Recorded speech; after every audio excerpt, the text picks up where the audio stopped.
Good morning sir. സന്തോഷം. ഇരി എല്ലാരും മക്കളെ. എല്ലാരും ഫോൺ എടുത്ത് ഗാലറി ഓപ്പൺ ആക്കി വേ. ഇന്നലത്തെ ഹോംവർക്ക് ചെയ്തോ നോക്കട്ടെ. മനു ഫോൺ എറാ. ഞാൻ ഹോംവർക്ക് ചെയ്തില്ല. നീ എക്സാം സെൻഡ് ചെയ്ത് തരൂ. ഞാൻ റിസീവ് കൊടുത്തു. നീ സെൻഡോട് ഞാൻ കഷ്ടപ്പെട്ട് എഴുതിയത്. പിന്നെ എന്തോടി ഒന്ന് സെൻഡ് ചെയ്താടി. റിസീവ് കൊടുത്ത്. ശരി റിസീവ് കൊടു. കിട്ടിയോ?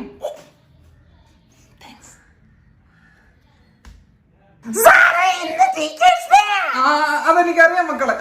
ഒരു കാര്യം ചെയ്യും, ഇന്ന് നമുക്ക് അങ്ങോട്ടും ഇങ്ങോട്ടും സംസാരിക്കാം. എന്നെ കുറിച്ച് എന്തെങ്കിലും അറിയാൻ നിങ്ങൾക്ക് കാണുമല്ലോ. അപ്പൊ നമുക്ക് അത് അങ്ങോട്ട് സംസാരിക്കാം. ചോദിച്ചോളൂ.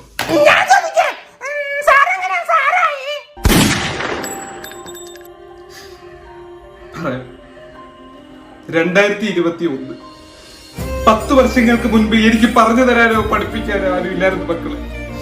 ഒരു തുണ്ട് A4 ഷീറ്റ് പേപ്പറിൽ തുണ്ട് എഴുതിയായിരുന്നു ഞാൻ പാസ്സായിക്കോളൂ. പല നാൾ കല്ലൻ ഒരു നാൾ പിടിയിലെന്ന പോലെ ഞാൻ പിടിക്കപ്പെട്ടു. അന്ന് ഒളിച്ചോടിയ ഓട്ടമാണ്. പക്ഷെ ഞാൻ തളർന്നില്ല. ഞാൻ പഠിച്ചു, കഷ്ടപ്പെട്ട് പഠിച്ചു.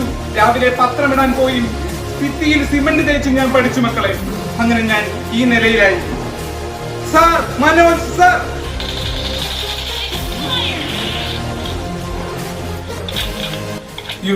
ഞാൻ കുറച്ച് ഇമോഷണൽ ആയി. ലക്ഷ്മി കരയണ്ട. സീമാറും ഫുള്ള് സാർ, ഒരു നോട്ടീസ് ഉണ്ടായിരുന്നു. ഞാൻ പറഞ്ഞു. നിന്നെയാണോ? ആരെ വല്ല അടിക്കുന്ന? സൈലന്റ് ഇടണ്ടേ? സാറിന്റെ ഫോണ്. എന്റെയാണോ? സോറി. വൈഫാ. ഹലോ. ശരി മോളോ, വിളിക്കാം.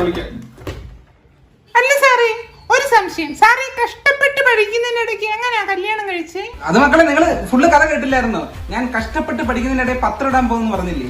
അങ്ങനെ പത്രം വിട്ട് ഒരു വീട്ടിലെ പത്രം എന്റെ തലയിലായത്.